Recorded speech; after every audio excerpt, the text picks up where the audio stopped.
ఏ ప్రభుత్వంలోనైనా chief సెక్రటరీది key role. సర్కార్ నిర్ణయాలన్నీ ఆమె డైరెక్షన్లోనే అమలవుతాయి. ప్రభుత్వానికి సంబంధించిన ఏ నిర్ణయమైనా, ఎలాంటి జీవోలైనా సీఎస్ పేరు మీదే రిలీజ్ అవుతాయి. ముఖ్యమంత్రి ప్రతి ఆలోచన, ప్రతి నిర్ణయం సీఎస్ నుంచే ప్రజలకు చేరుతాయి. ఇప్పుడు ఇదంతా ఎందుకంటారా? దీనికో లెక్క ఉంది. ప్రస్తుతం తెలంగాణ సీఎస్ పనితీరుపై జోరుగా చర్చ జరుగుతోంది.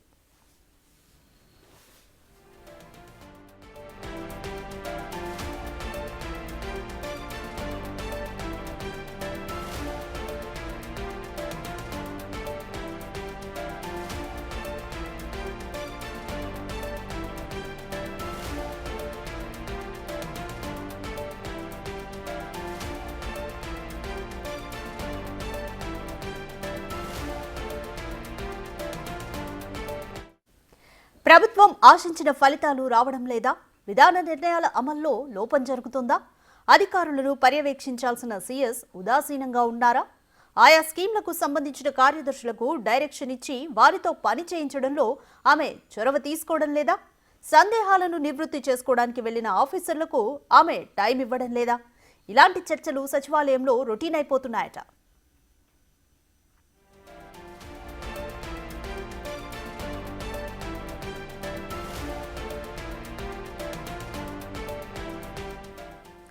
పరిపాలన పెద్దగా ఉన్న చీఫ్ సెక్రటరీ సీరియస్ గా ఉంటే కార్యదర్శి మొదలు కలెక్టర్ వరకు చిత్తశుద్ధితో పనిచేసేవారని, కానీ ఏడాది కాలంగా శాంతికుమారి పనితీరును పరిశీలిస్తే అలాంటి అభిప్రాయం కలగడం లేదన్నది ఆ చర్చల్లోని కీలకమైన అంశం. సీఎం ఆలోచనలకు, వేగానికి తగ్గట్టుగా పాలనా యంత్రాంగాన్ని నడిపించడంలో చీఫ్ సెక్రటరీ తనదైన ముద్ర వేసుకోలేకపోయారన్న టాక్ గట్టిగానే వినిపిస్తోంది. ఐఏఎస్ ఆఫీసర్లలోనూ సీరియస్నెస్ లేకపోవడంతోనే ప్రభుత్వం విమర్శల పాలు కావడానికి మెయిన్ రీజన్ గా చర్చించుకుంటున్నారు.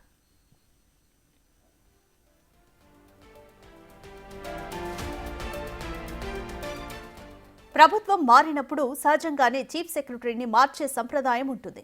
సీఎం రేవంత్ రెడ్డి మాత్రం ఆమెపై ఎంతో నమ్మకంతో అదే బాధ్యతల్లో కొనసాగించారని, చివరకు ఆర్థిక ఇబ్బందుల మధ్య స్కీంల లబ్ధిని ప్రజలకు అందిస్తున్నా విమర్శలు రావడం సెక్రటేరియట్లోని ఉన్నతాధికారుల్లో చర్చకు దారితీసింది.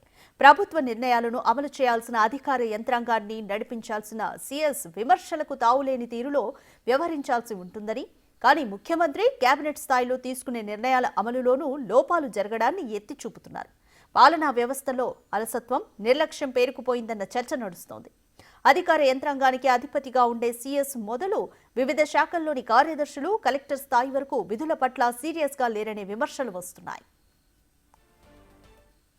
చీఫ్ సెక్రటరీ ఎవరినీ కలవరు, చొరవ తీసుకుని కలవడానికి వచ్చిన కార్యదర్శులు శాఖాధిపతులకు టైం ఇవ్వరు అనే విమర్శలు సచివాలయంలో బహిరంగంగానే వినిపిస్తున్నాయి. ఓ ప్రత్యేక ప్రధాన కార్యదర్శి ఇటీవల ఢిల్లీ పర్యటనలో ఓ రోజు అదనంగా ఉంటే ఎవరికి చెప్పావు, ఎందుకున్నావు అంటూ చీఫ్ సెక్రటరీ మందలించిన విషయం పలువురు ఐఏఎస్ల మధ్య చర్చకు దారితీసింది.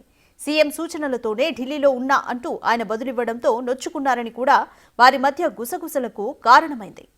గతంలో రుణమాఫీ విషయంలో, తాజాగా గ్రామ సభల్లో రేషన్ కార్డుల లబ్ధిదారుల ఎంపిక ప్రక్రియ వరకు ప్రభుత్వ లక్ష్యానికి అనుగుణంగా ఆయా శాఖల అధికారులను, కలెక్టర్లను గైడ్ చేసి పనిచేయించుకోవడంలో ఆమె పనితీరుపై పలువురు అధికారుల్లో అసంతృప్తి వ్యక్తమవుతుంది.